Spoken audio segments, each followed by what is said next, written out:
welcome to another episode of Tales from the Forlorn Dopes. I am your host, Cybersmily.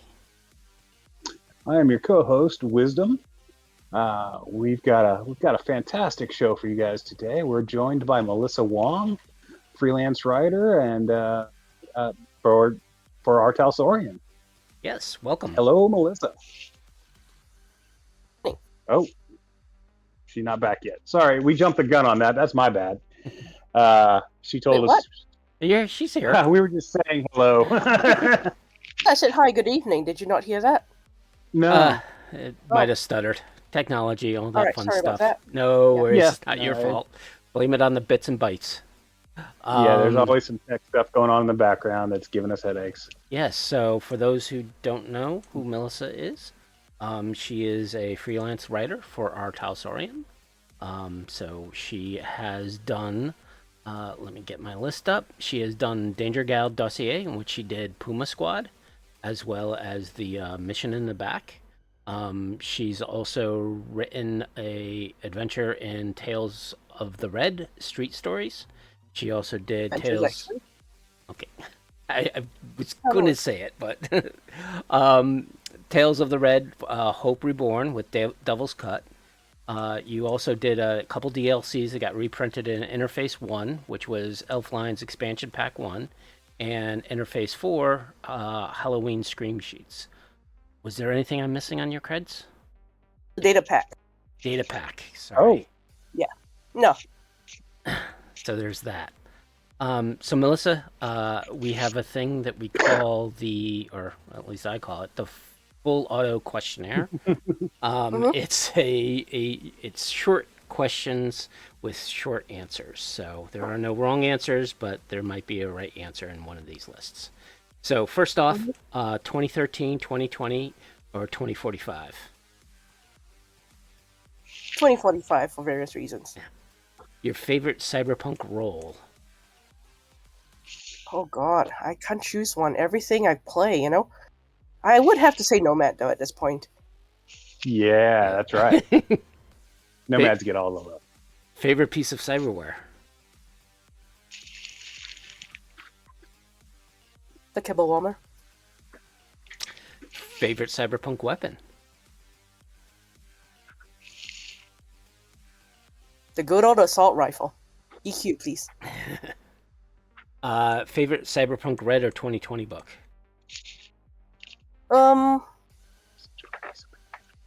For red, it had to be, well... I'm actually stupidly fond of, Interface 1's, Interface 2's Biosculpts. Least And, fa- for Okay. 2020, Uh-huh. it would have to be Neo Tribes because there's a lot of Nomad background in there that's actually kind of interesting. You got a fan from Derek, I can tell you that. Absolutely, 100%. Least favorite cyberpunk red or 2020 book? Least favorite, the old 2020 City Guide. Okay. There's some bits about Little China that are really bad. Extremely so very no good. Ultra no good bad. Give me two, take one. Right. Okay. Favorite Night City gang? I kind of created them, so the Gothic Lolita wing of the G3. Nice. Favorite Oh, my mega... anime characters, what could they do to you? Your favorite mega corporation? Danger Gal. Okay.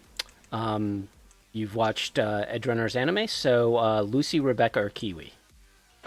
I'm sorry, it's Rebecca all the way. So, She's my tiny grandma. so David, Main, and Pilar, it's going to be Rebecca. Still? Still Rebecca. Yeah, okay. Still Rebecca. Favorite cyberpunk movie, anime, or TV series? This is an edge case because you don't actually see anything cyberpunk happen in it. But Inception. Yep, I agree with that. Favorite cyberpunk fictional character? Fictional character. That's a little troublesome because a lot of the characters aren't exactly meant to be likable. Yeah, But that's very true. okay, you know what? I'm going to argue that Enlecky's Ratchai trilogy is actually not just space opera but cyberpunk because the protagonist is actually a AI installed in a human body literally, a lobotomized war prisoner. And there's a character in the trilogy, translator Leak, and later their partner and the other self. It's complicated. Translator Zayat, who are incredibly hilarious, very amusing, and also kind of scary. We'll have to check that out. Yeah, that sounds really good. It's a really good trilogy, and there's 2 other novels in the same setting in different parts of it. One called Provenance, and the other one called Translation State. I will definitely keep an eye out for that. Next question is Gibson, Dick, Stevenson, or Sterling?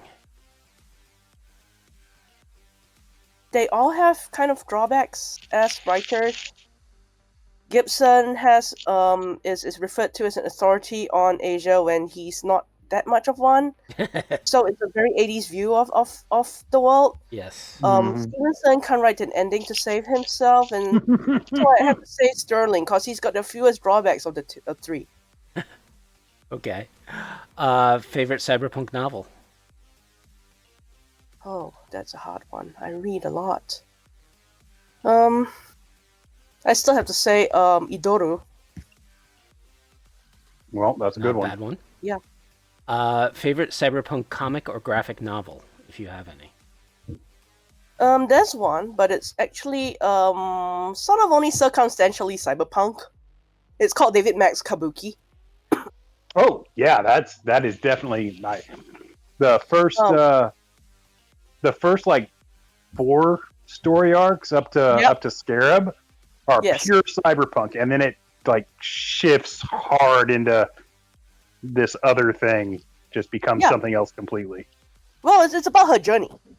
Yeah, but it's kind of fantastic from start to finish. Who she is in a world that's kind of messed up, but it's very cyberpunk, and I actually was inspired very strongly by it when I wrote Puma Squad for Danger Girl Dossier.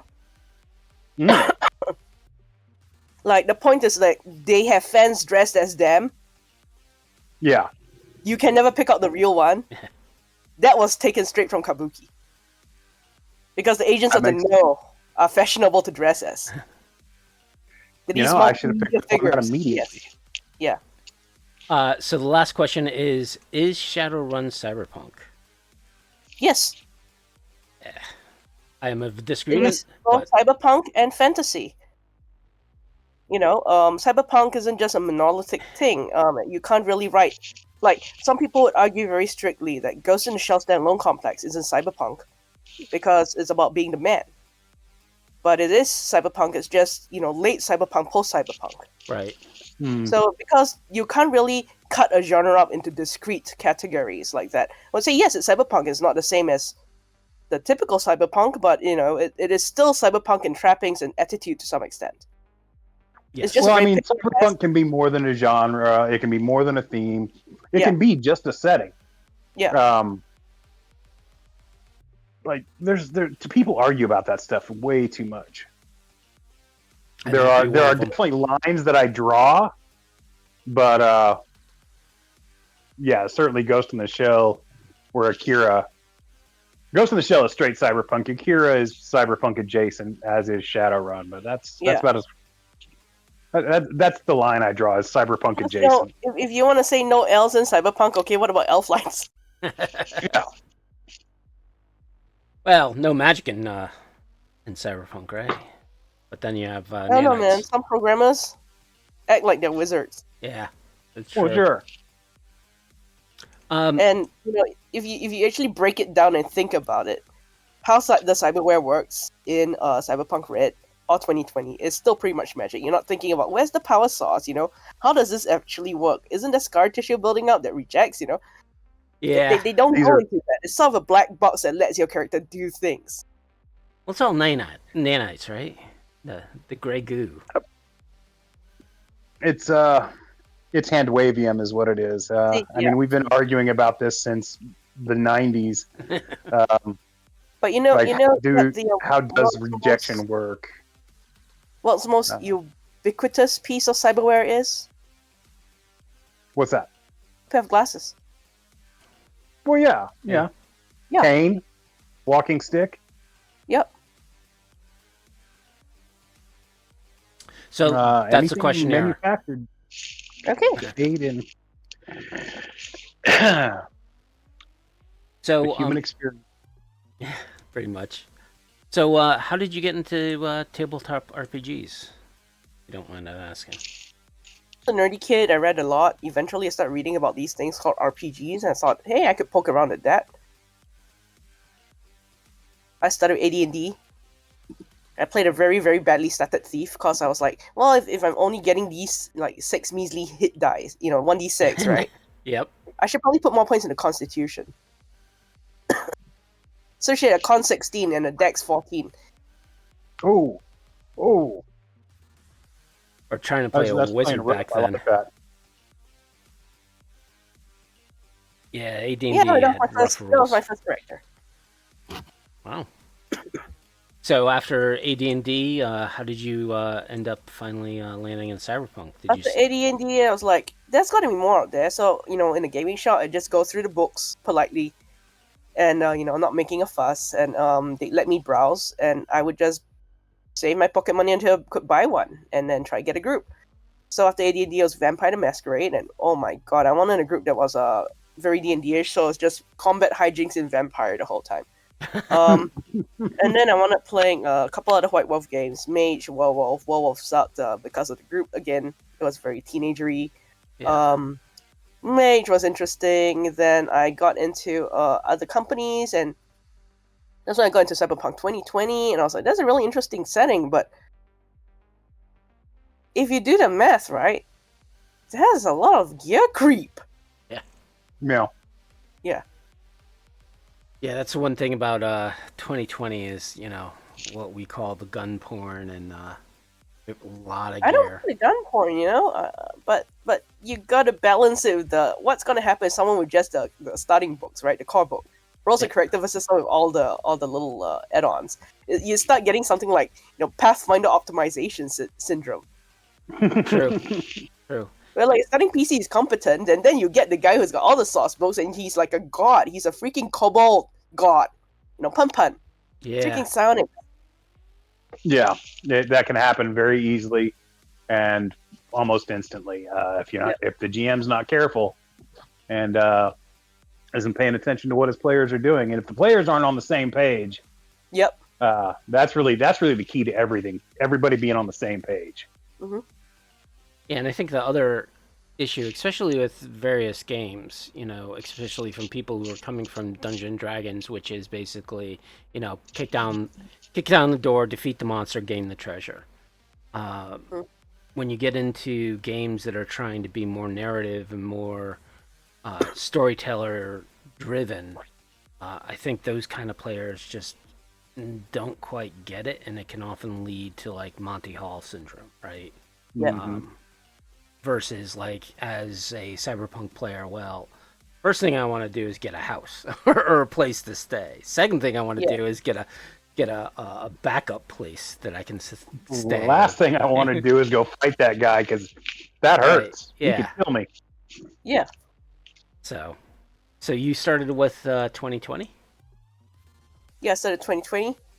Okay. I didn't really get a consistent group though, so it's mostly like one shots here and there. And then they go, okay, well, let's go back to playing Vampire. And I'm like, okay. And yes, it was that same group because, I was still in high school. Right. So yeah, high school gaming is rough. Like, it's so rough. But there's also something liberating because you're all like stupid teenagers, right? And I say that in the most loving way. I mean, anything goes, and anything goes. So it's the plus and the minus, the pros and the cons. Well, the other thing about the high school is you don't have a teenagerism. Job. Right? Yeah. Yeah. Oh, I miss the days where responsibility was nil and we could game like 24 hours straight. Well, in Singapore, the focus on academics is still there, so I only really game like one day a week. Okay. But it's still pretty fun. Yes. Yeah. So were you a forever GM, or did you actually get to be a player once in a while? It was a hot seat sort of thing. Okay. Yeah, because the GM who ran the vampire game didn't want to ever give up his seat, but when he had off days and stuff, I would run other things. Oh, okay. Yeah, that's why I said we would have Cyberpunk one shots. Oh, got it. So, what kind of advice do you have for players to what is a good kind of cyberpunk scenario? Anything can really be cyberpunk. I mean, we are living the cyberpunk dystopia. Sadly, But it's one very thing, dystopic. yeah, one thing is like a lot of people who came in, especially younger gamers, are very used to like D&D or Pathfinder being their introduction game to gaming. So immediately, like, we must get the rules, we must get them like bedrock, and then we must look for the ways to exploit it so that we can make a powerful character. And if one person isn't giving me the ruling, I want to ask the question again until I get someone who will back me up so I can say I'm allowed to do this. But you're actually kind of missing the point because gaming is a team exercise. Yes. Agreed. So when you get hung up on rolling the perfect character, right?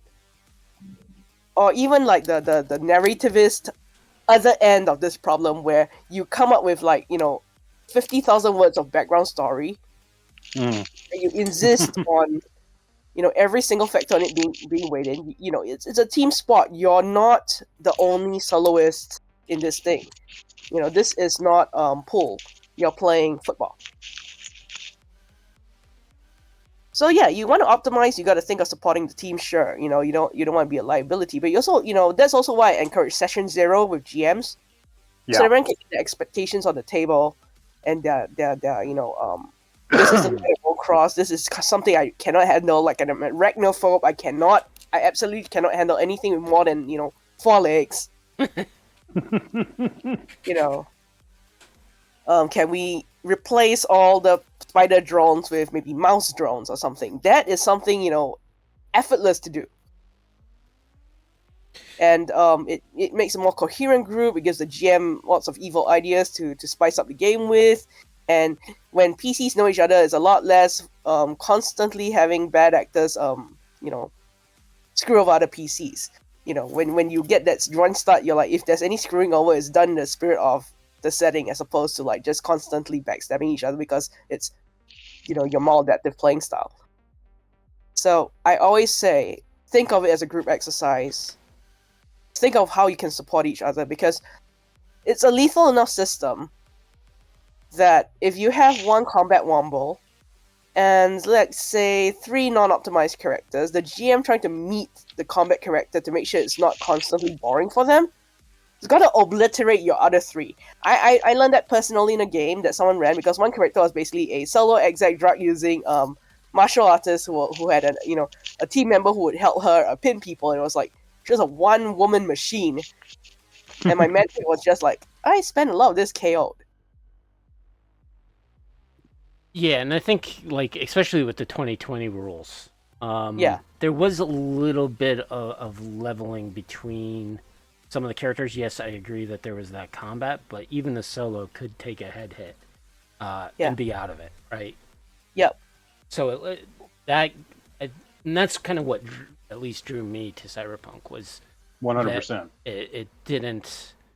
No character will necessarily outshine any others. Yes, in certain situations, the fixer's going to be great at dealing with people and making negotiations, and the nomad is going to be great at doing driving and talking with the family and getting family resources, and same with the corpos. And solos they're always going to be great at going first in combat and shooting, but there's always the chance that the solo is going to die unless you get the Yeah, it doesn't matter.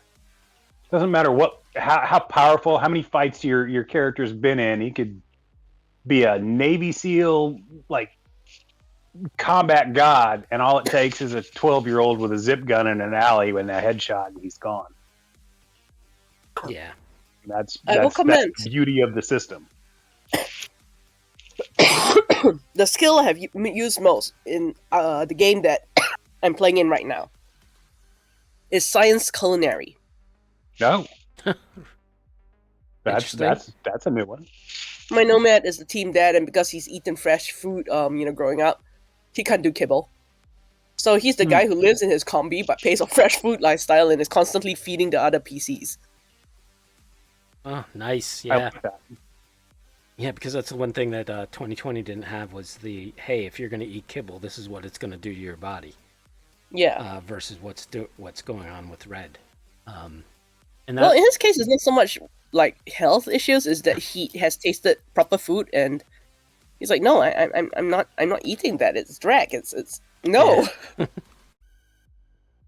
It looks like something that came out the other end of the digestive process. I don't want that. Yeah, it's you're feeding me dry cat food. Like, no, I want some real food. Give me some potatoes.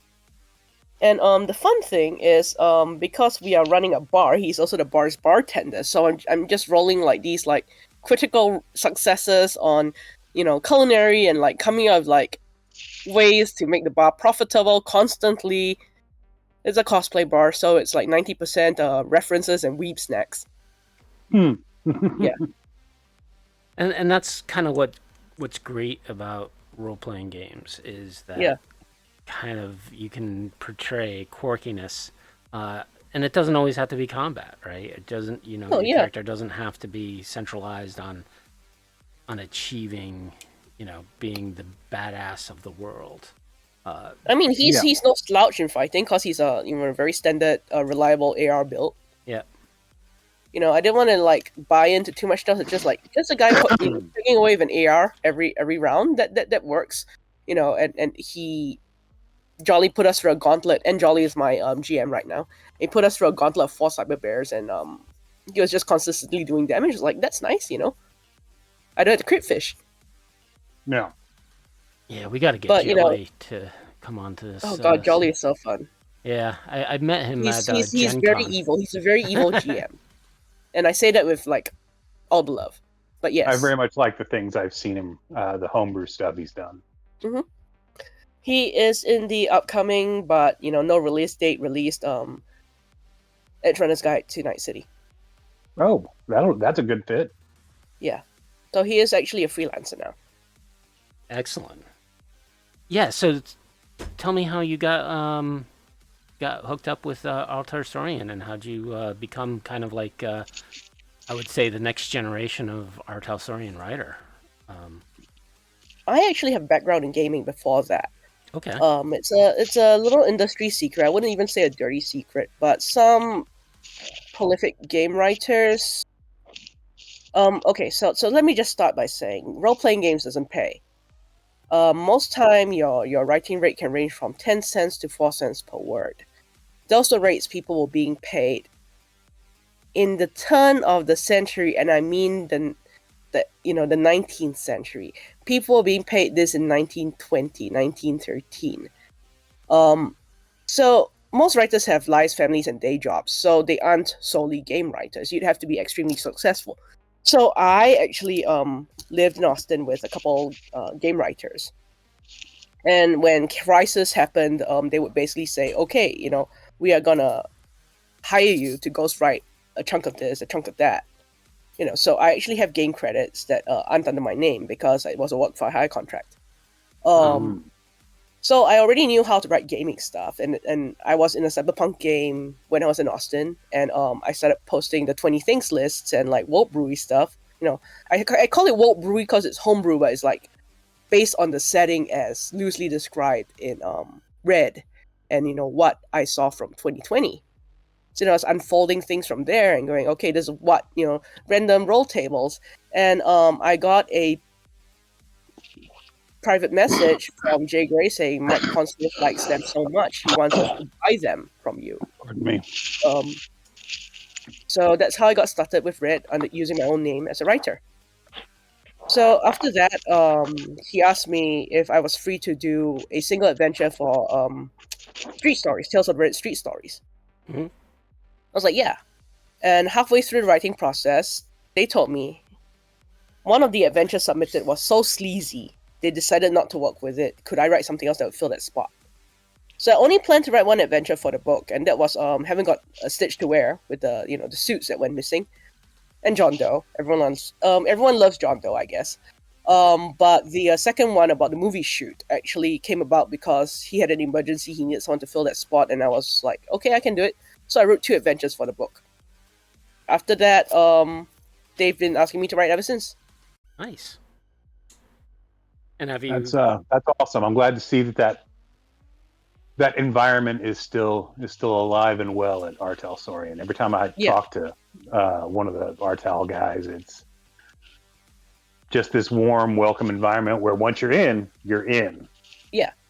Well, it helps that I channeled work count fast and I was pretty reliable. Then I caught COVID and it's been harder since because I have significant fatigue and brain fog. Yeah. But I'm still writing. And that's how Artel likes to pull new talent too. They look at homebrew, and basically Mike apparently is one of the drivers. He'll read stuff and really like it, and then suggest to the guys hire this person. They're great. Yeah, Derek, you haven't quite gotten onto Mike's radar yet for a gig. You hush. Well, it's also because Mike is one guy. Yeah, I know. And he only has so much time, so I suspect. Well, the heyday of my writing was mostly during the period where, towards the end of the 2020 run, and then the long stretch of nothing. Yeah. Yep. Where Datafortress was one of the few things keeping the line alive at the time. Oh yeah, I remember that dark time. It was a very dark time. I mean, Mike was also working for Microsoft at that point too. Yeah. So he was too busy to do much game stuff. Well, Mike had a family that he had to take care of, so yeah. No, I'm not upset about that. I'm just pointing out, he had other commitments, so it made sense. Yeah, and I think a lot of the community doesn't understand just how small our Talsorian has been and is currently. They're not a small. Yeah, they are not a big company, right? They do not have multiple people doing various jobs. I mean, the other thing folks need to understand about publishing is this Artel tends to do most supplements with the point of view of having them printed and bound as books, physical items. Yeah. So there's a lot of markup and layout. And then once you get the base galley copies laid out, you still need to commission art. And then you have to get it printed. And I don't want to get political, but recent political developments have made it very logistically very difficult for publishing to publish. Artel has gone on board. Jay Gray has said they use a US-based publisher because they like having someone local to the nation at least. So they do pay the premium, but that means that they have to wait for publisher printing slots to open. The machines printing the pages can only go so fast, and if the publisher's lined up with other people, they don't get a slot open. So someone actually took me to task on the Cyberpunk Red subreddit for holding things up because I write slowly and poorly. And the thing is, my work has already all been submitted. I have been paid. It is not my issue anymore. Yeah. Whatever they want to release that hasn't come out, it's not come out because of publishing and layout holdups. Well, the other thing is I don't think people understand that, Amazon is buying all the paper, right? They for their own printing purposes. Yes. So before Amazon, you used to have American publishers and worldwide publishers, but now, Amazon is the mega corporation is. I will also point out. It all. I will also point out, the U.S. supply of paper relies extremely much, 94% of American paper is made from Canadian lumber. Yep. Yeah. So I don't care what your political leanings are, but there are reasons why books do not come out as fast as you want them to, and the writers are the least of it. Often we will already be sitting there twiddling our thumbs, wondering when it's going to come out so we can actually talk about it, but it's just not ready because of logistical or layout issues or, so on and so forth. So, like, coming to me and getting mad about, like, why they don't have a bigger release pace, faster release pace, like, say, D&D Hasbro, is like going to the Domino's guy who is just pulling up at someone else's house and yelling at him because your frozen pizza from, say, Kroger's is soggy. It's not even the same distribution chain. Yeah. I tell you, it's always the people with the least creative ability that want to complain and deride the people who have creative ability. They were a homebrewer, and they just didn't see me as a legitimate writer because I did, like, non-mechanical homebrew, and that my pace had slowed recently. And one of the major reasons why that pace has slowed is partly because I am very chronically sick. Right. The other reason is because people have told me, like, to my face, or as I put it on the Reddit that offended him so much, right in front of my salad, that they have gladly trained AI GMs on my writing. So I am paid to write, and I am paid a 1920s rate to write. If I put up stuff for free, I'm competing with myself. Yep. And then people are going to take that and make a synthetic competitor to me. It's very hard to find the energy and motivation to release homebrew when that happens, and then people come out and tell you incredibly rude things about it. Yeah. AI is the exact opposite of what the world needs. AI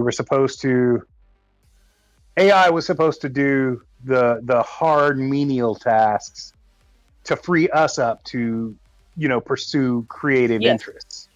And instead, it's the exact opposite, where we're stuck in the drudgery while some jackass types a few words into a keyboard, and suddenly there's like 50 artists getting stolen from at the same time to create this abomination of art. I'm going to bring this up. There are actual low-income neighborhoods right now that are being choked out from emissions by various companies' server farms. Oh, yeah. So this is a very cyberpunk issue. Yes. Mm-hmm. Yeah. Not to say that, LLMs are useless. My wife is a data scientist with the North Carolina Medical Board, and she uses expert systems like that to sort data. Yeah, and like search engines, I don't have a problem with AI like working in the search engine to help you find stuff. Yeah, but the problem is, you still have to check and you still have to correlate, because it will, as it stands right now, it just makes stuff up that they think is what you want to hear. Yeah. So it's not even passing the Turing test here to talk about another, cyberpunk trope. And the other thing is, a lot of people think art is like a magic on-off switch. You're born with the talent, or you don't have it. And so they think AI is just a leveler, lets people without talent put the work in and get art. The thing is, I would say talent is only 5% of it.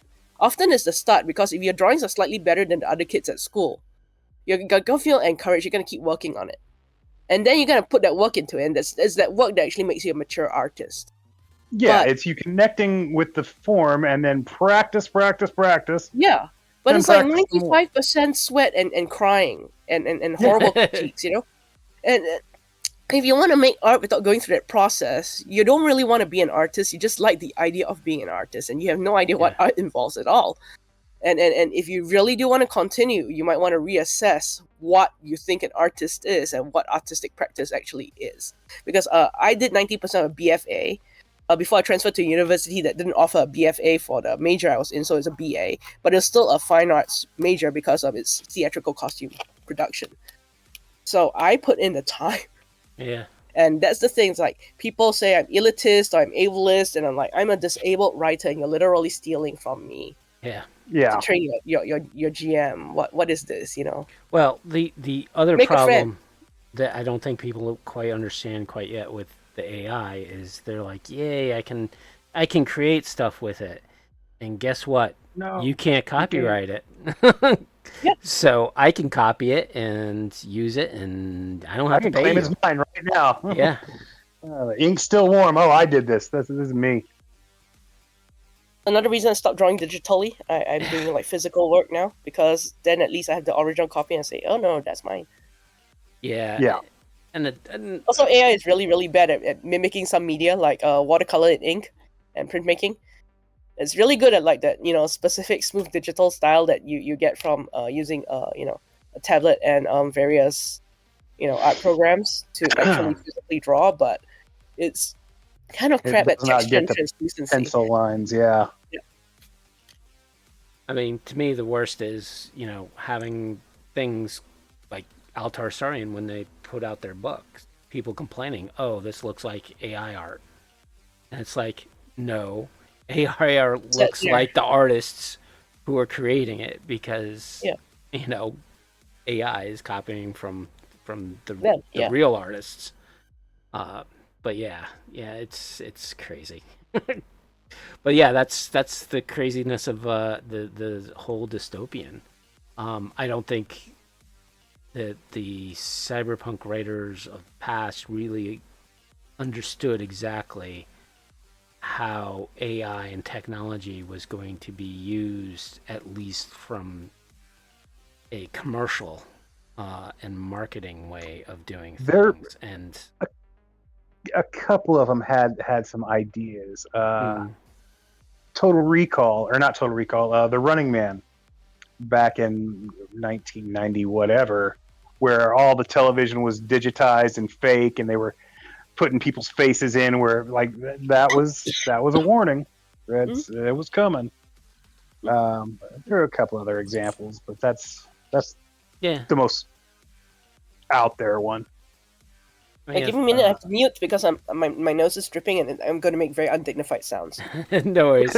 But yeah, I would say even like Max Headroom probably trapped it a lot more because of, I think Max Headroom was even a darker, more post-apocalyptic world in which Max the poor Headroom were the was poor. so brilliant. It was so far ahead of its time. What are you talking about? It's just 15 minutes in the future. So one of the things, It's 15 minutes in the future. one of the things that God bless makes Matt Frewer. like uniquely placed, I think, to write Cyberpunk is that I grew up in Singapore. So I spent half of my life in Asia before I came to the US. And one of the things about Cyberpunk that people don't really examine, because it's not really like in their point of view to examine, but it was in mine, is that a lot of 80s Cyberpunk was basically what the US was as corrupt, as depressing, and as inhuman as Asia. Yeah, there was a lot of that, up and down the board. There was a lot of I don't know what the popular term is now, but yeah, there was a lot of that, and a lot of Japan is going to take over the world and turn us into like drones. Well, a lot of Japanophilia as well. Like everybody wanted to carry a katana. Everybody wanted to drive a Japanese motorcycle. Everybody like. But the thing is, everywhere. Cyberpunk is more of a cousin, less of the 80s, less of the 1980s, and like as it stands now with us in 2025, you want to look at the 1880s and cities like Manchester. They were the big manufacturing mills. Right. That was when the labor movement and unions kicked in, because people were asking to have 8 hours for work, 8 hours for rest, and 8 to do as we please.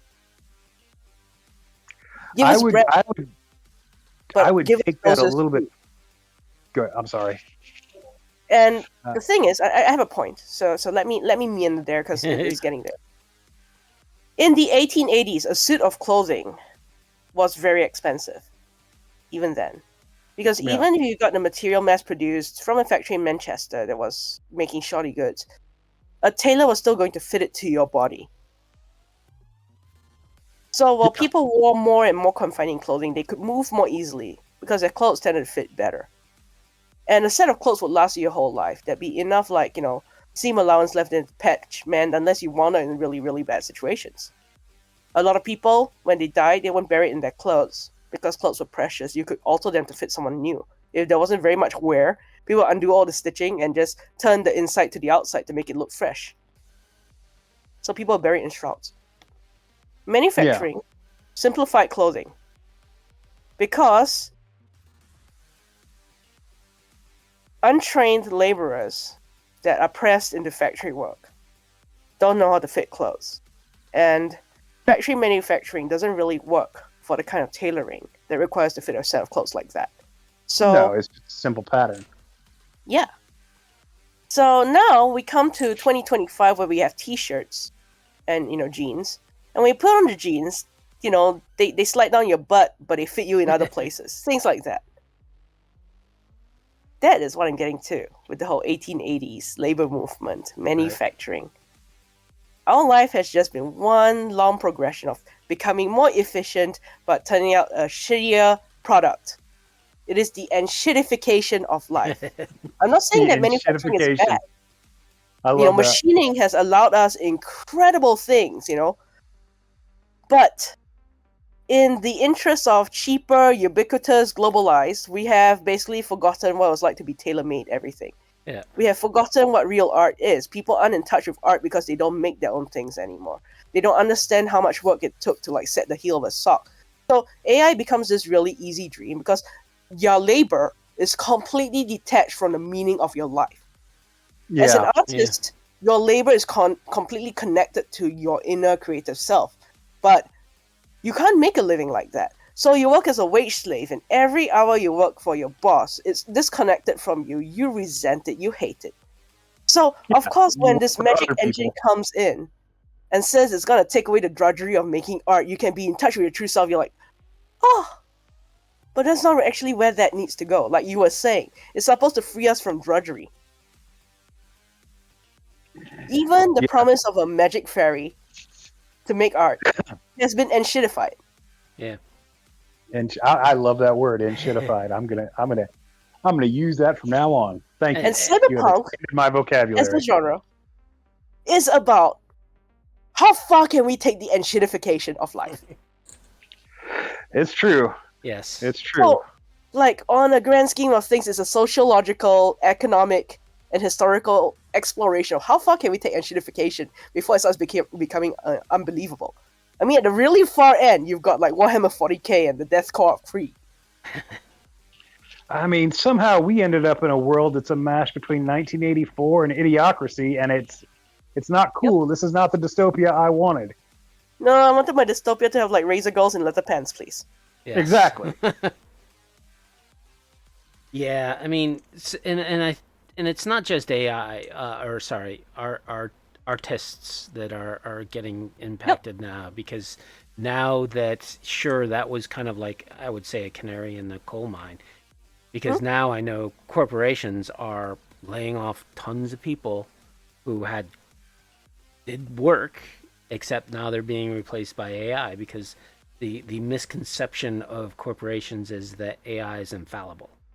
The biggest issues here. Yeah, and the problem is the hallucinations of AIs are exponentially growing by the week. Yep. And garbage in, garbage out. Political policy, medical texts, transcription. Yeah, it's a goddamn nightmare. No. Stenography is a skill for a reason. Yep. Yeah. I think that those are the weirdest little typewriter things in the world too. But I know, but it's so cool. But again, back to a shorthand, and shorthand is also amazing. But do we see the advent of that, right? In which, we start becoming that dystopian universe in which the street finds its purpose for the technology. I mean, some of us are really living in that world. Yeah, and gathering the tools around them, and there might be a resurgence of that craftsmanship from the people from there was the have-nots, a huge right? boom, actually, in knitting in the 2000s. As a recoil against like how rigid some fashion had gotten for women, like our pockets don't work things. People sit together and knit, and it was something you could do. That's how I got it into like knitting. I just like started knitting in the 2000s, and I just haven't stopped. There is like people do want to return to that, which is why things like AI pop up, because when you make your own stuff, you're not consuming. Right. And I think you're creating. cosplayers are probably going to be the ones who will be able to become the tailors, right? That's how I started out, Yeah. Well, I mean, I started out as a cosplayer, yeah. legit. I started as a cosplayer, as a BFA sculptor who did sewing and cosplay. And my cosplay got so good that when I sent it in a portfolio to the University of Texas at Austin, they gave me a place. And I got a free ride. So that's why I transferred from UNC to move all the way, to Austin, Texas, because a superior school had offered me a free ride. And that's how I know tailoring and all these things. I was taught formally as a theater production person to make clothes. And so you see a lot of that like bootstrap mindset, and that is the real bootstrap mindset, where you're like, this thing doesn't exist except in a movie. How can I make it physically real? Right. What amazes me, what sets me in awe every single time is the cosplayers who just consistently outdo like Hollywood in making costumes, things that Hollywood looks at and says that would never ever work. We could never get that to function. And then some cosplayer, some like 20-year-old dude or kid or girl, whatever, some 20-year-old is building like a full like a Gundam costume where all the parts move and yep. Like, Jesus Christ. One of my favorite things. I can't do it myself, but I love people who do it. One of my favorite things, not about cosplay, but about that kind of thing, is there's this claymation kid in the UK who did a parody of The Thing. I saw that. Did you know that John Carpenter actually paid for him to go to animation school after he saw it? That's beautiful. John Carpenter's awesome. That animation was awesome. The company wanted to force him to take it down, and Carpenter basically sent him an email that says it goes back up. Yeah, because I mean, Carpenter knows. He's like, it's hilarious. He's like Roger Corman in that regard. Like they've started making films with absolutely nothing, and they understand what it's like. Sam Raimi, like, yep. Here's another filmmaker who isn't cyberpunk but should be thought of as cyberpunk, in aesthetic and mindset. David Cronenberg. Yeah, his name pops up in a lot of cyberpunk film lists. Videodrome especially. Yeah. He goes in on like the line between human and inhuman in all kinds of ways. And when you're talking about like, when you're mostly machine, your brain in a shell, like it goes in a shell, are you still human? What distinguishes you from a very sophisticated android? And Cronenberg goes into that, but in like, body horror directions. But he's he was the master of body horror. Like Tetsuo the Iron Man would never have happened if it weren't for Videodrome. Yeah. The Fly, like, oh my god, it's so goddamn good. These movies aren't necessarily cyberpunk, but they do have cyberpunk elements to them. Yep. And yeah. And which is the other piece of advice I'm going to give the beginner player or GM. Expose yourself to stuff. Like, watching media is hard for me now. So I read a lot of books. I look at a lot of comics. Just take it all in and soak it into your brain. Because your brain is going to combine, recombine, and extrapolate on those things in ways that no machine can. You have the true human spark of creativity in your brain. And AI can only recombine words like, what they say, a million monkeys with a typewriter. Mm-hmm. It's not always going to be coherent. But you have that magic thing called judgment in your head. So fill it with stuff. See what you like, see what you dislike, and then follow why. Like, analyze it a little bit and go, why did I dislike that? Was it the theme? Was it too bleak? What does it mean for what I want my cyberpunk game to be? Yeah. And then deliberately and widely inspired. Like, just take it all in from everywhere, like you said. Yep. Steal from everything, man. Yeah. We have a question from chat that Shinobi190. What do you guys think about The Thing? So The Thing to me is the more Call greatest of horror movie Cthulhu. ever made. Yeah, is more of But a yeah, Call it's of very Cthulhu Cthulhu. because it's cosmic horror. And like even the remake that was recently out, 10 years ago, really kind of solidified that. So, from a cyberpunk point of view, not really, because I think one of the tropes of You can, cyberpunk, in my opinion, is no aliens. yeah, I mean, yeah, you You know, could definitely extract a really fantastic game from the thing, um, I can but say about it's not going to be very cyberpunk in theme. I don't know, cause have you seen how AI draws hands? Oh, Oh, Melissa, that's fucking awesome. so think about it this way: a corporation is using, nanotech with its own AI, but it's an AI, Yeah. and it's coming out with like body horror things that tries to impersonate people and animals because it has no innate wiring for how body plan is gonna work. Maybe it got hit by EMP, maybe its storage volumes are damaged. You can totally make the thing like something you find in a Oh, militech base, absolutely. in the Arctic. Too bad you don't speak Norwegian. Yeah, it could definitely be some an eldritch horror brought about through mechanical means. It's So you can turn anything into cyberpunk. You just need to see how you unravel the source and then re-knit it into your cyberpunk sweater. So again, like I said, you can have the thing in cyberpunk. If you want to say, okay, no aliens, fine. Well, have you seen the way AI draws hands and ears? Yeah. Oh, gee, what if the thing's horrible shape and form is because it's hallucinating how to make a human body? There you Well, go.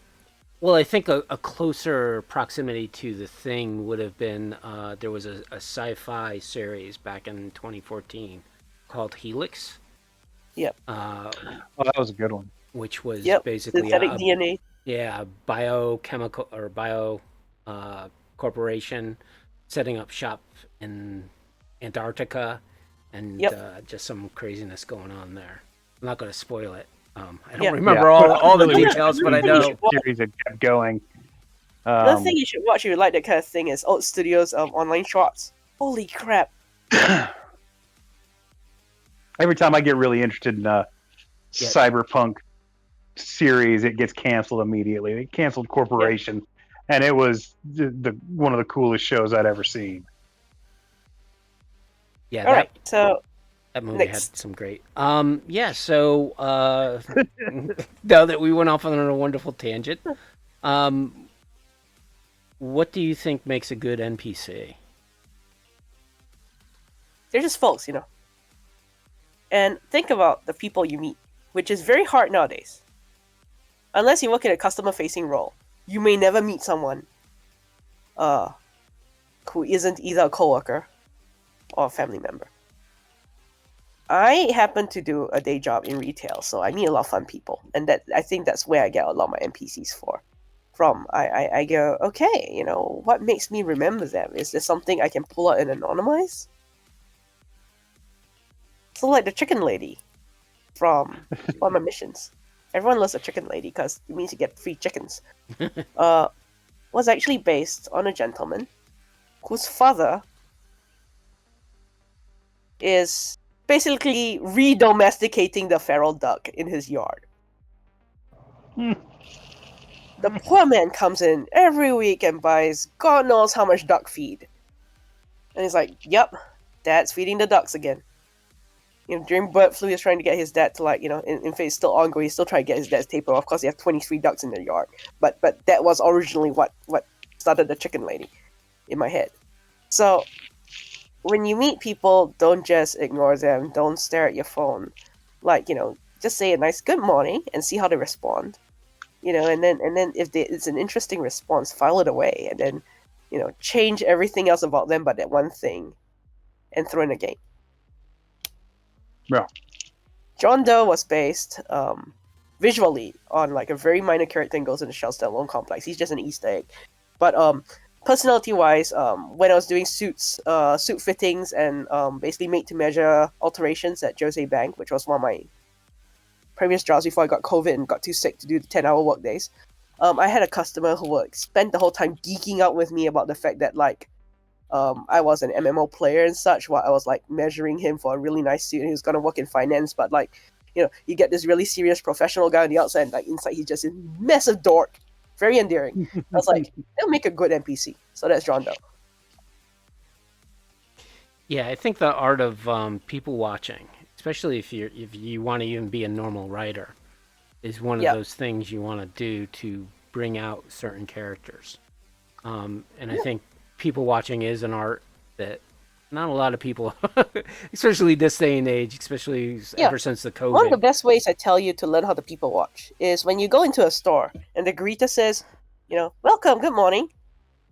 You know, don't just nod and shuffle by. Smile there and go, hey, good morning. You know, ask them a question, like an innocuous one, like, I hope you have a good day or something like that. See how they respond. And that way you get into practice to like see how their response is, and then if it's interesting, you can file it away. Like, you know, you can have someone who's having a really, really bad day. Like, that would make a great NPC for, like, a situation where you find something bad happening on the street, you know? Yep. Yeah, I used to steal my... I worked in hotels forever, and I used to steal my guests for NPCs. Yeah. There was always something interesting happening there. Yep. Working as, like, a concierge for a hotel, I had a frequent suit customer who was one. He had the most entertaining stories, like... when members of a Kuwaiti royal family were staying at his hotel, because I was in a very, very posh part of Austin. The Arboretum, for folks who don't know, and it's a major hotel there that, like, you know, slumming dignitaries would go to like be incognito, and they basically had him pick up a whole bunch of like beauty care implements, and then had him find an electrician who could rewire it to their standard. Nice. And when he did that and delivered, they just like basically gave him an envelope with like $800 in it. Oh, as a tip. Best I ever got was a bottle of scotch. Yeah, that's pretty good. You know, it was just like that. It was like, wow, you know, he came in and got a new suit, and then because I fit it for him, he got me an ice cream cake. Oh, nice. Yeah, you might have come out ahead on that one. Yeah. I'm a fat boy. I like cake.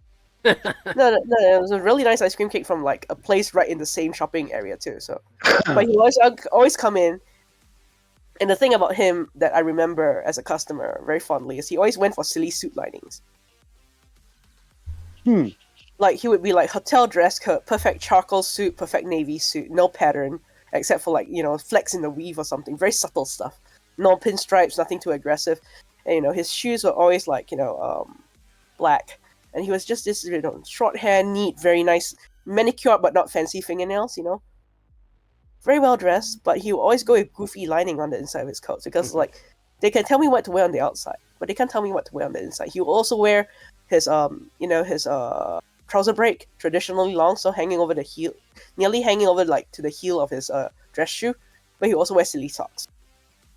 So when he had kids, like, you know, tired children arriving and they were like crying because they needed to lie down but their parents were getting checked in, he would just open his coat and flash the rubber ducky lining at them and they would start giggling. That's beautiful. And that was his secret, like, child wrangling technique. If the serious man is actually silly, the children will be like, oh, a kindred spirit. He must be bored. I don't need to scream at him. I just know he understands what I feel. And that's how he would diffuse a lot of children. Just by showing them he had a silly side. Yeah.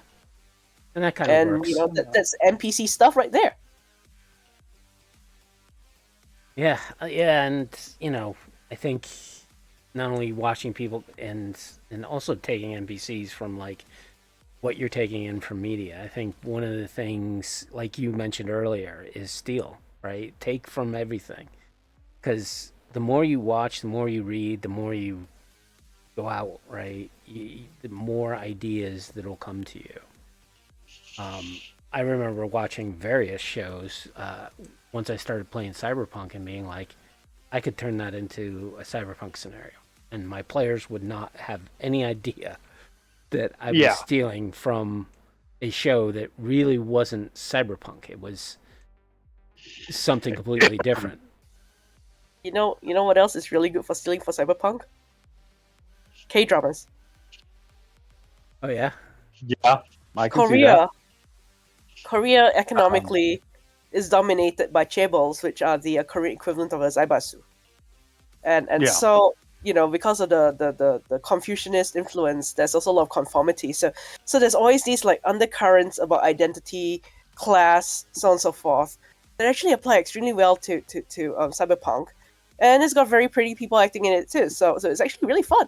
Look at things that aren't really Cyberpunk and try to like spin them. That's how I write all my stuff. Yeah, I like Korean dramas. More than that, I like Korean revenge movies. They do revenge better than anybody else on the planet. Korean horror is also really visceral and like isolation like based. It's like, what if you're isolated not just as an individual, but like alienated from your class and role and place in society? Yeah, everything is very psychologically disturbing in Korean horror. Like it'll just sneak up on you, and then you can't get it out of your head for weeks. Mm-hmm. Well, that was the thing with Japanese horror back in the late 90s, early 2000s, which a lot of their stuff was just like really just mind-blowing from a horror genre, right? I think one of my favorite moments in horror period was the audition with the trash bag scene. Oh, yeah. But yeah, so speaking of like inspiration, so what do you think makes a good cyberpunk scenario?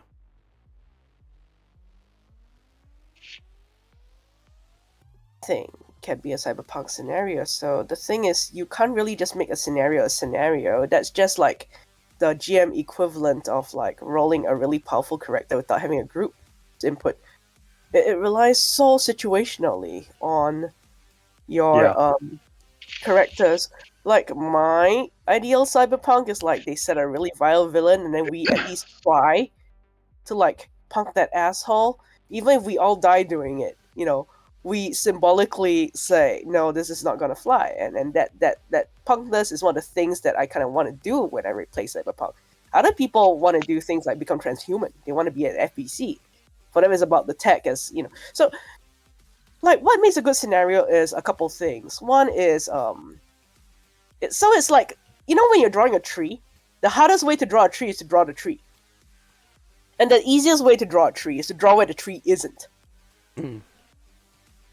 A really good scenario is the negative space around it. So when you have your little adorable little cyber derps come in, and I say this affectionately, cyber derps,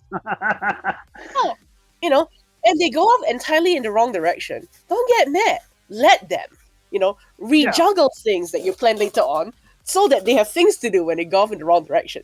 Similarly, steal from your players. Nobody scares a player better than themselves. Yeah, that's true. And one of my favorite things is when I'm doing something horror and someone goes, it had better not be X. Well, it wasn't now. It wasn't then, but it isn't now. The note in my GM notes, it had better not be X. And I don't spring it right away because that's too, predictable. Instead, what I do later is I improvise an encounter for X 1 or 2 sessions on. And then they feel like they planned it and they feel clever. And I have a little prep time. Yes. And they feel like they figured out a secret when really they're just giving you the secret in the first place. Those are the best moments. I can't say I'm like stealing from them in that case. It's like when they say it better not be X, they're also saying, well, wouldn't it be cool if it were X? Yeah. They'll give you the tools that they want to have happen in the game. You just have to listen for them. And and the reverse is true. Like I've always said, as a GM, I run the games that I really wish I was playing in. Yes. And that's just the way it goes. Like that's the curse of being a GM is we can't be in these games that we really, really want to be in because they're, Well, I think there's a drawback to that, and I'm kind of a similar ilk in which I play or plan a game. and then I plan a political game or something that's really geared towards role playing, and I get the players who are like, I want to kick in the door, I want to defeat the monster, I want to gain the treasure. So it's also kind of knowing your audience, and like back to what we were talking about earlier, where session zero is setting the expectations, and it's not just setting the expectations of, hey, I don't want this, or these are the kind of things I want, but actually explaining, this is the kind of adventure I want to run. Are you as players willing to do it? Right? I want to run a serious dark game, whereas the players are like, well, we wanted to be really goofy and crazy with our adventure. Yeah. Same page. Everybody's got to be on the same page. One thing I will say, don't be afraid to GM online with Discord and Roll20 or similar virtual tabletops. That will expand your odds of finding people who want to play a political game when you want to run a political game. Two, what was I going to say? Yeah, there's this thing that floats around in like artist circles, creator circles, fanfic circles, and it's like someone's like, they're already writing fic. Why should I write fic? No one's gonna read my fic. But fic is like cake. No one's gonna go, oh, I already saw chocolate cake. They're like, oh my god, more cake! Yeah, there's always someone out there into the kind of game you want to run. In general, I am gonna say there are edge cases where if you're really, really into some very, very strange thing, there may not be a lot of players into that. Yeah. Like, I'm not sure I want to play a bozo dating sim. How powerful you are. But, I think I would want to play that at least once. Jesus Christ. In the general broad scheme of things, if you're running like a political game, I'm sure there's political players, but I do have to say, if you're like a weirdo who wants to play like Hong Kong knows dates with players, I'm not sure there are enough out there. You might have to go online. Yeah. And no, I'm not saying it's bad, it's just not most people's thing. Right. My biggest problem with online games is scheduling. Like, yeah, and the way I deal with it is when I find a group we set in stone that is going to be like a physical gaming session. It is as serious as a physical gaming session. We can try that, but my last group has got a guy in Connecticut, got a girl in Connecticut, and they're great. They always show up at the same time. Then we got a guy in Australia and a guy in the UK. Yeah. There's no easy way to schedule that. Yeah, the one thing is I lucked out with Jolly's games. We're all in the US, so it's been doable. Yeah, I mean that's kind of one. But also think about like pulling your game from the physical system and going into like a play-by-post narrativist setup with very simplified rules. Especially if you're looking for like something that's not action-packed. You want to do slice of life Cyberpunk. You can even like just rejigger to something that runs better on a play-by-post system like Fate. And want to really simplified Fate builds and play with that. The fun thing about Cyberpunk is our Talsorian is never going to send the Miltech or Arasaka Death Squads to your home to tell you you're playing wrong. You can fault spinner mutilate. Now, if I started telling people stuff that I was like NDA bound by, I'd probably have a visit from Mr. Smasher. But that's me. I sold my soul. Yes. Yeah, and I think starting GMs often try to use all the rules, and that's something that you need to learn and slowly build up. And especially with the online gaming, when you are in a mismatch of skill, when you are starting GM and then you have this smooth template going, hey, I know this is I can roll my own character, and then they turn out definitely Cobalt Psionic God. Like, learning the skill of ignoring what's not needed at the time is the mark of a good GM. I I know So the I do rules for recommend. Cyberpunk front and back, but you know, I do recommend for a lot of new GMs, play. yeah, Start to play. If you can't find a local group, play online. Do a little living community stuff if if your schedule is really wonky. If you only have time for one game a week. But do play. See things from the point of view of the players. See the sticking points in the system, because no system is perfect. It's written by people. And go, okay, will I anticipate this happening in game? Is there something I can rule, homebrew, or just say we're not doing this to like smooth things over so we don't waste our time being upset. If you play the game from the player's point of view, you actually do have basically, be a generalist a little bit in gaming. Yeah, if you've never actually played the game, if all you've done is run it, then you're missing half the experience, and that's you're hurting yourself, because if you don't understand it from a player's perspective, how are you going to run it from a GM's perspective? Because the GM is really playing a whole city. Yeah. Yep. And getting back to the homebrew, so Derek and I, we have our Cyberpunk sites that we've had since the late 90s. And even back then we had the various web rings. There was the top 100 Cyberpunk sites, which, it took me a while to get on the top 100. But there was almost, I think at one time, wasn't there almost 200, 300 sites? There was close to 300 at one point. I mean, if you go to my site and go to the hyperlinks page, I've actually got a link to every Cyberpunk site that almost ever existed, and it's 600 long. It's ridiculous. Yeah. So and that's out of date by far. Yeah. So to Melissa's point, right, is we've been creating fanfic and fan homebrew for decades. So do not think, oh, maybe I shouldn't. You should. But you absolutely should. You should 100% be creating some of your own stuff. Yeah. But as a person who got started with the homebrew, Melissa, what advice do you have around how to create it, and what things you kept in mind while you were creating it?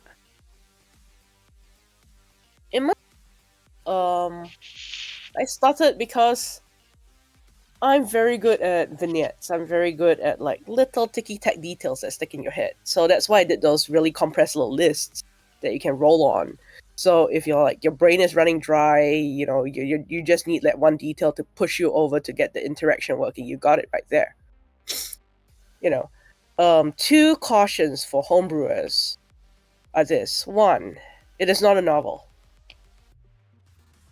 The point we get when you're going from I am expanding on the game to make a subsystem that wasn't there before, to this is how it should be, and this setting will supersede this setting.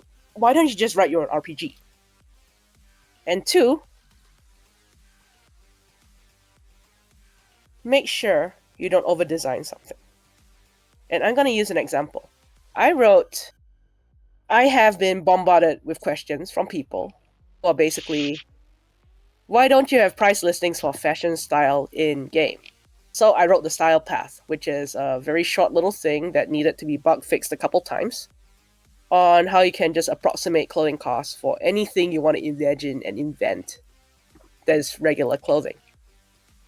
And then I went in the back of my head, if we have a system that says clothing is shoddy to clothing is quality, what's the material? Is it good or is it substandard? Then shouldn't this affect durability? And then I wrote a small durability subsystem for clothing damage.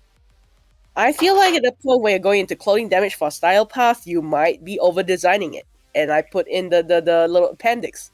This is where I've gone into dog shit, over-designed, ticky-tack little subsystem that's my hyperfixation, don't use it. It's really there just because the question is bagged.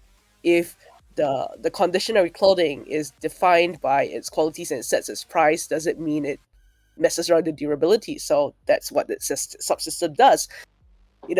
You may be really focused on a specific thing, but if you go too in depth, then you're actually kind of causing more problems, because games are built out of systems stacked on systems, and when you nestle layers of systems into other systems like Matryoshka dolls, sometimes you get rifts.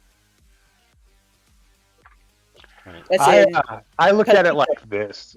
If you're creating rules for something, feel free to create a rule for whatever minutia you need, but understand that any rule out there is only for when it's actually needed. Not every situation, even ones that would revolve around a situation like that, is going to require you to pull out the rules. But sometimes you may need to know exactly what it takes to survive underneath a sheet of ice in the Arctic. Like, that may come up. But there was Storm Shadow from that G.I. Joe movie, and apparently he just dodged the cold. God, that was awful. Oh, sorry. I mean, they brought the pretty ninja back. I wasn't too upset. Yeah. No, there was, like, visually, it's like most things on that scale. Like, visually, it looks great. It's just story-wise, like, let's just ignore everything about. No, I watched it. I watched it because Joseph Gordon-Levitt was playing Cobra Commander, and I want to see how he's gonna do it. Then I found out he did it to piss his mom off. Oh, nice. That is actually. Excuse me. Getting it. But yeah, you brought up a good point in which you were talking about your rules. Like, you had some bugs that you needed to fix. And I think that's one of the things I don't always see homebrewers doing it, right? They're often like one and done. Here's my rules. If you don't like them, oh well, then I'm not going to do it ever again. And not understand the criticism that comes back, or, hey, you really want to think about this and take in, because how certain people bring criticism. Sometimes it's not in the best way, but you should always take in the criticism and reflect upon the rules and see how you can improve them. And I'm sure you've mentioned towards the beginning of the interview with, the community pointing out various things towards you, and kind of like being a little more critical on your stuff and not understanding, well, your presentation needs more refinement, and if you're trying to be like asking questions or being positive with your criticism, it's coming off very differently.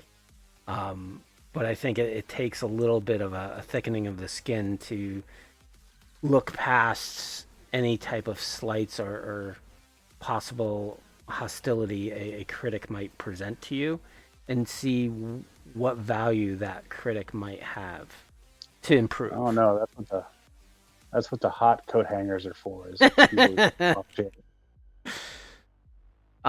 the other thing I also see with a lot of home brewing, and usually it's the novices, is they often try to, and it seems more towards the players who create the homebrew, trying to make the player or the gear or whatever just empower them to be more powerful than the game really should be. Exactly. And do you see that, Melissa? Real problem. I saw temptation, and I go, wait, but like, one of the ways you can prevent that from happening is compare to like equivalent gear costs. What can the thingy do? So like using the source itself as reference is a really, really good guide. The second thing I will say is beware of trying to translate from media to media. Remember what I said about Cyberpunk being a team sport? It's a game that's supposed to be played by several people, and there's a little asymmetry. The GM controls the whole table, but he's got a whole bunch of players to wrangle. When you watch a show like Edgerunners, and David Sandevistan is so powerful, it's really there as a plot device to empower David and send him on this journey that ends in the way we know it ends. And the way his journey ends points out that you may have really powerful gear, but if you run into a legend, that may not be enough to save you. Right. But instead, we're seeing people fixate on, I want David Sandevistan. I want it to exist in the game. But really, it's the start of his darkness. It's his fatal flaw. It's his hamasha in Greek theater terms. It is the thing that makes him powerful and the thing that makes him flawed. Right. And I think that's... So ask yourself, when you're translating an item from a movie or a video game to a tabletop game, one, is it going to play well in a team? Is it going to make you powerful to the expense of everyone else? And secondly, is it set up as a MacGuffin? Is it an item that's not really meant to be played with? It's a plot device. If it's a plot device, what about it works that you want to import for your game? Don't just try to pull something whole cloth from a movie or from a video game, because especially if it's like a balancing mechanism in a game that has like scripted encounters, it may not really work in a game that's meant to be like a team sport. Yeah. And I think I definitely saw that with Cyberpunk 2077 and Red, and how everyone was like, we need to have quick hacks. We need to have quick hacks. And I'm like, the Quick hacks is so Netrunners have something to do.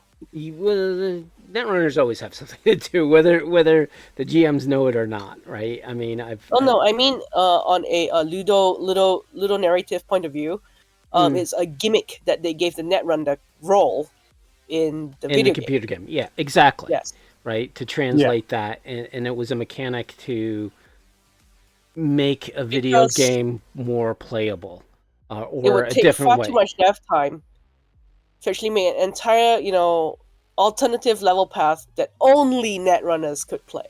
Right. And in my opinion, it could never translate to the tabletop. I know it has been translated to tabletop, and I was actually previewed the original rules, and especially like Puppet, which I think is what they call it in Red, with the Edgerunner pack. To me, that was just so powerful, right? Because as a Netrunner, if I have an interface of 10 and my intelligence is 8, you're going to be taking a gun and putting it to your head and blowing your brains out. Period. End of story. No save, no nothing, right? You know what's fun?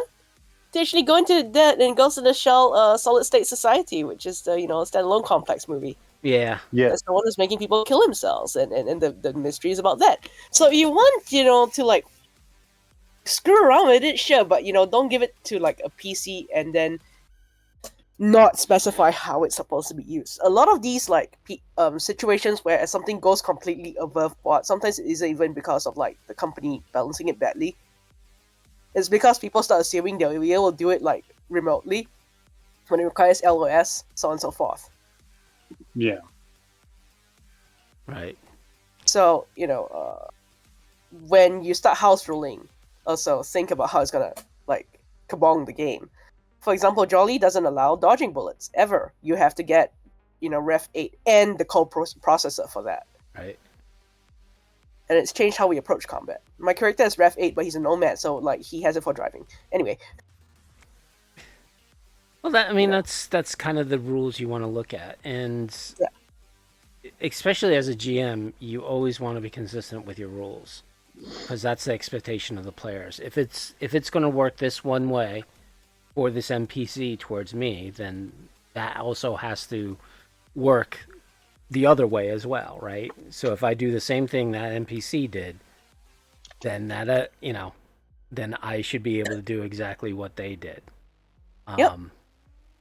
And so it's always that balance between the mechanisms in which a GM can play versus a player. Now, granted, the GM has a lot more resources than the player character, right? Because the player character only has the items that they have versus I have a world to throw at you. And even with a world, you can do a lot of damage. But yeah, so what do you think are some of the cyberpunk? No worries. What are some of the cyberpunk tropes that you think are overplayed in recent cyberpunk stuff? Antisocial stuff, largely by how people are going to withdraw, become selfish, and incredibly nasty. if only because humans are social animals. And the only reason we've managed to actually keep ourselves from going extinct is actually by reaching out and sometimes giving someone a lift. That's not to say that enshittification of a cyberpunk setting will make that easy. But in general, in disasters, right, people aren't looting each other unless it's super desperate. When all order has broken down. Yep. Usually, before that point, people start helping each other. It's when help is prevented from coming in. Like, I don't want to get political, but if you're seeing what happened in Gaza, it's an artificial constraint set upon them by an occupying force. Yeah. People help each other until nothing else, and then they're desperate. And like in natural disasters, this happens too. People help each other, and usually help arrives. So another thing, I don't want to be political again, but the guy who's heading FEMA doesn't know there's a hurricane season in the US. So you want to see some real cyberpunk, make sure you go to Red Cross and look at what a 72-hour evacuation kit is, and make sure you have that. It's not related to the game, but as the world gets enshittified, you're going to have to actually be able to protect yourself and help others. Right. I mean, it's related to the game. You definitely want your character to have a go bag as well. Yeah. And the thing is, if you think you can just take stuff from others, the problem is no one is ever going to want to work with you. Yeah. Like you said, humanity survives because of community, not the other way around. Like there was this actual social scientist that points out, okay, so you're a guy, you have a bunker, a bunch of guns, a bunch of rations, you got your family, you're protected, right? You're fine, right? So you shoot anyone who tries to come near. What happens if in your second winter, before you run out of food or ammo, hell, you even hunted a deer, it's not bad, you're smoking the meat. You slip and you fall and you break your femur. And you have a fat embolism from your bone marrow in your bloodstream. Who is going to save you? Certainly not those guys you turned away from your shelter with the shotgun. Whereas a small community, you go, okay, how do we keep medical going? How do we keep sanitation going? Is there stuff we need? Can we pull together? If something happens to one of them, they may not have a secure position on their own, but there will be a doctor. Yeah, and I think that's been true throughout a lot of history, right? Even though nations and empires fall, the smaller communities still survive. Yep. Yes, there is the harmful element that always exists, but those little bits of dissidents, I would say, in a society, they will always exist, but the majority of the community will always band together and outgrow that dissidence. And even those that faction, even those harmful dissidents and criminal elements, they can only exist at all because there's a community. Otherwise, like, you can't rob what's not there to rob. Yeah. So this is not cyberpunk, but there's a movie called Dead Weight. It's a zombie movie. And it's about a guy who's separated from his girlfriend, and he hears she's in a safe community. He wants to find her and reunite with her. Unfortunately, he approaches survival in a zombie apocalypse like someone in The Walking Dead might, shoot the dead weight, take their stuff, keep moving. Yeah. Well, it doesn't end well for him because it turns out the community has scouts, and they've been watching him on the road. So when he shows up, they shoot him because he's murdered several people. He's clearly a threat. You can't integrate someone with that mindset into a community. The end. Yeah. Right. And I think so, like, for there to be a cyberpunk setting to play with, you need there to be even a dysfunctional community, even if it's like a Continental Brands run, oasis with a knot of people who are like blackmailed into eating one flavor of kibble for months. They're still your folks, they're still your neighbors. Yeah.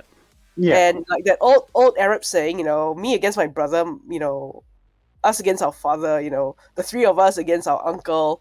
and all of us against the outsider, your dysfunctional friends are still your friends. Yeah. And you know what they say, you know? True. I mean, Friends it's the help you difference move, but between real friends help you move bodies. it's the difference between dystopia and post-apocalypse. Like, you gotta serve. Community is how you survive, and yeah, your friends are the ones who help you bury the bodies. Yep. Right. Hell, you know, there's a function enough that the reason you have bodies to bury in the first place, but you can at least hand them a shovel and go, you're not getting off. Start digging. And Cyberpunk kind of has, at least the Cyberpunk game, whether it's 2020 and Red, Yeah. you know, you have those blocks that are the community. And Plus- you have the nomads, right? And Yeah. I know both you and Derek can probably start preaching on this. And I think one of the things that I kind of miss, at least from Red, is that nomad family, right? The skill that or the special ability that was brought in 2020, and really conveying that into kind of a bit of a game mechanic, which I'm not.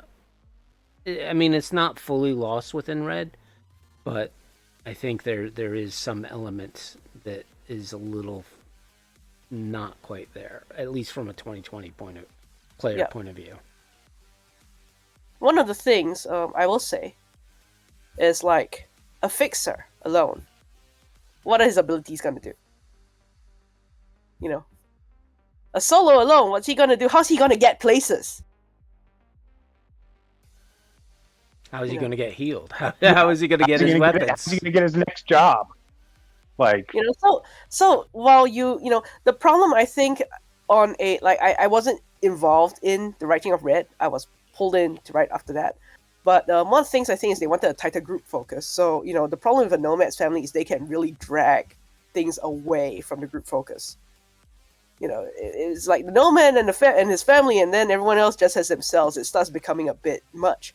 So tightening the focus makes sense. You know, turn him into a wheelman. That's great. But, you know, none of the roles is gonna make it without someone else to back him up. You know? yeah, Yep. everybody So needs that support. kind of community, even a dysfunctional one where you're all bickering all the time, that's fine too. That's the kind of game you want to play where you're all dysfunctional. You know, it's always sunny in Philadelphia, but it's always sunny in Night City. Yeah, do that.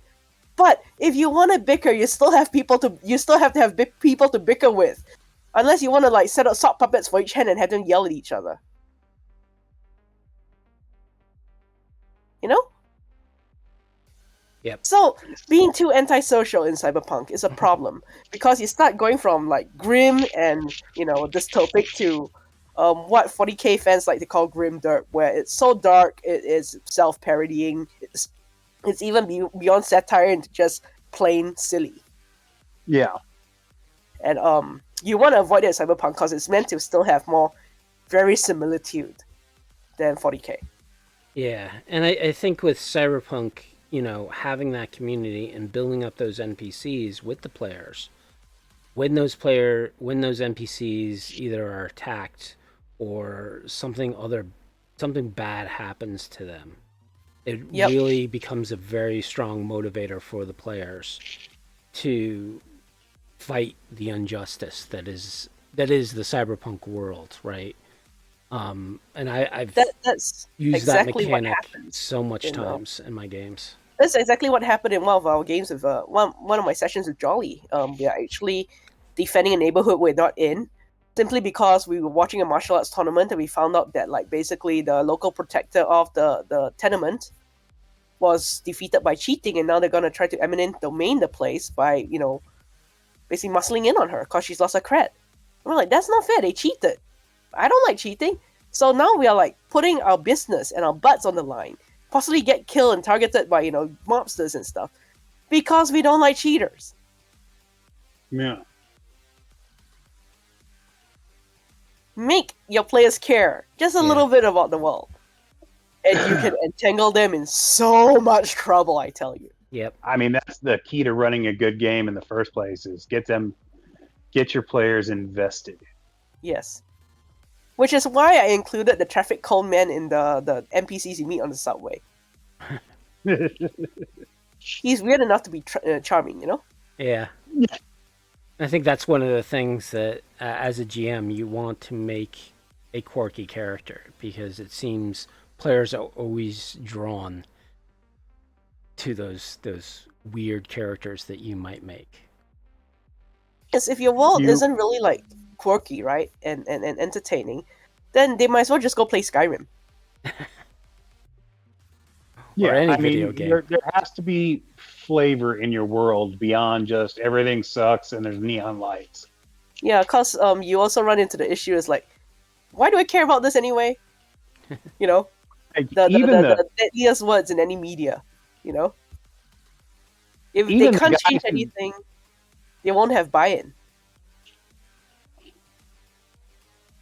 Even the guys who are your enemies, like they are the player's enemies, they can have that quirky flavor. I mean, look at Fifth Element with the guy who was trying to rob Corbin Dallas with the hat. Yep. Like, throw some of that in there. Not everything has to be super serious. Yep. All right. So we got about 15 more minutes. Do you have any questions for us, Melissa? No, not really. Well, you probably can't answer, but what do you got in the works? I have actually got an empty slate right now. Everything that I've been hired to write this year, I have already submitted. Oh, excellent. So, what I worked on so far is 2 neighborhoods for the Edgerunners Guide to Night City. And yes, I can say which neighborhoods I worked on. I did Little China and I did Rancho Coronado. Ooh. Nice. I can't say anything more about that. I don't have an ETA because they don't have an ETA to give me. Yep. So we had Jay on last time. So yeah. But the other one is actually Onyx Path project. It's called Curseborn. Curseborn is like, remember the times when you were a teenager and you want to run an OWOT game with the werewolf and the vampire and the mage? Yeah. But the systems just didn't work together and they all had a reason to kill each other. Well, Curseborn is, what if the systems work together and you didn't always need to kill each other? So you're all supernaturally cursed and you're a weird little dysfunctional family, and they have a short fiction anthology, and I submitted a 5,000-word story about a girl who is disliked by her family and she turns out to be something other. It ties into the Chinese myth of Chang'e, the woman who lives on the moon, and the rabbit who accompanies her. And also starts with her jumping off a building. Oh. That sounds awesome. That sounds very interesting. Yeah. So those 2 things are done. My slate is currently empty, but I'm not actually looking for commissions right now because I felt very sick and I need to recover before I can start doing more stuff. Yeah, your health is important and you put out quality work, so we want you back at 100%. Yep. Yeah, most definitely. Derek, you got any more questions? Well,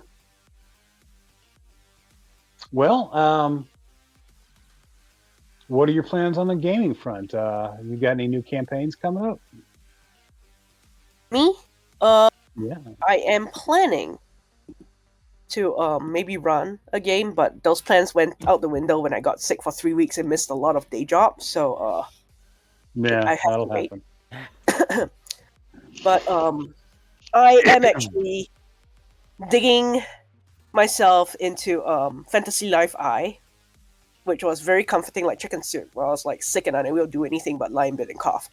So it's an entertaining little life sim. It's like, imagine if Animal Crossing had like an actual like job system baked into it. I'm also making unholy screeching sounds about the remake of FFT, Final Fantasy Tactics. All I can say is, I first played that game as a high schooler, well, middle schooler really, and I, even then, as a novice gamer, I realized I could take the system, break its limbs over my knees, weave the dangling appendages into a wreath, and then decorate the screaming head with a flower crown.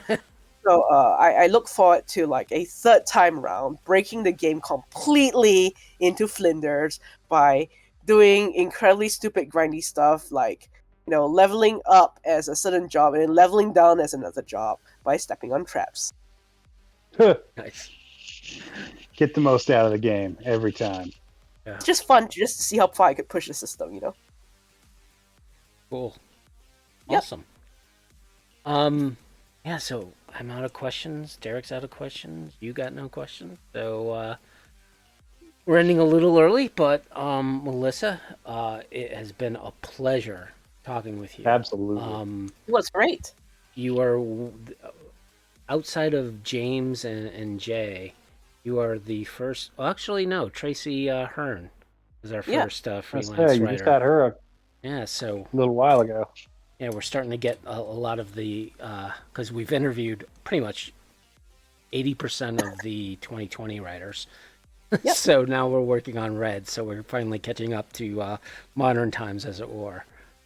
So it has been, as I said, a pleasure talking with you. That's great. Feel free to come back anytime. You're always welcome. Yep. And I can't wait. wait. I have more to talk about. Yeah. Right now, I don't have any projects in the works, so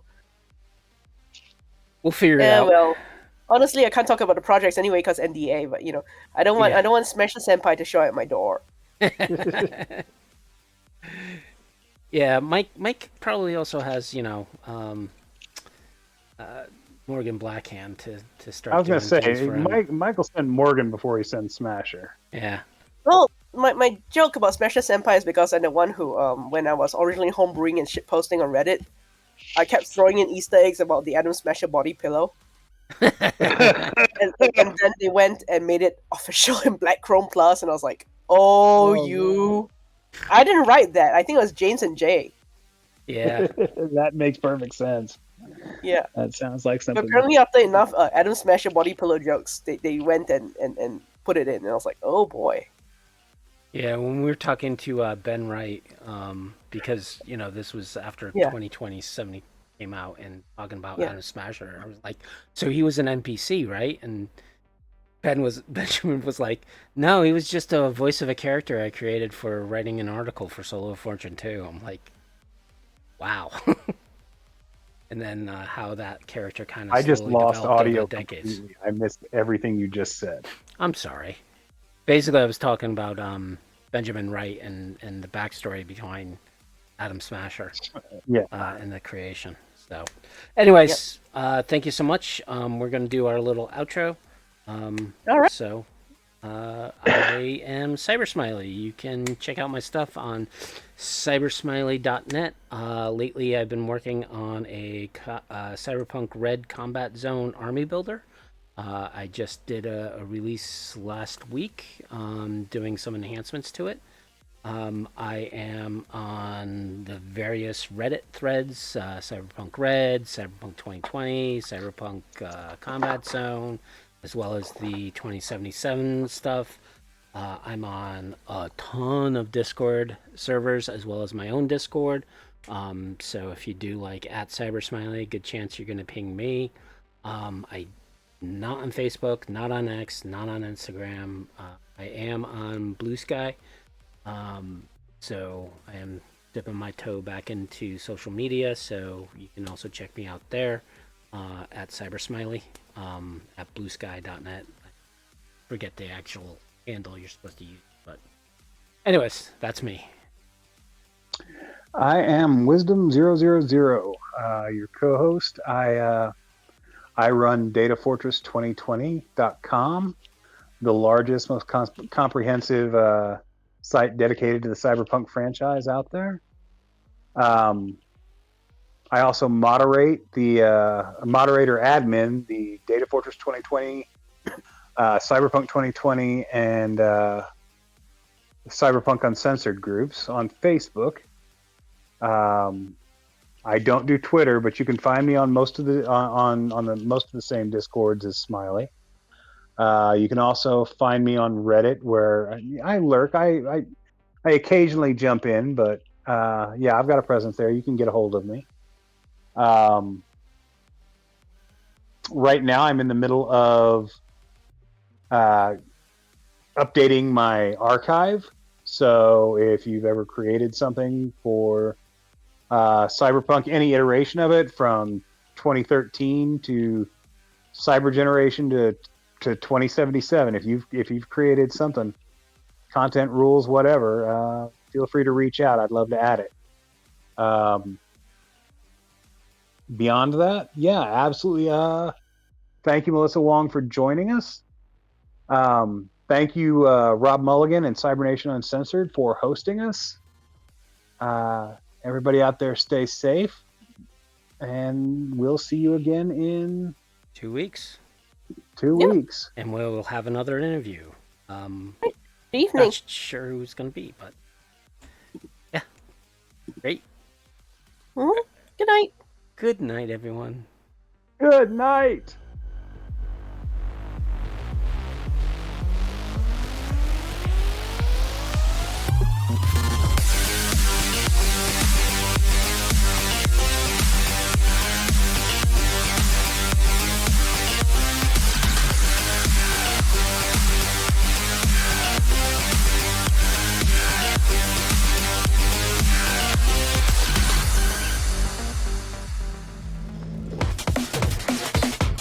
Cybernation Uncensored.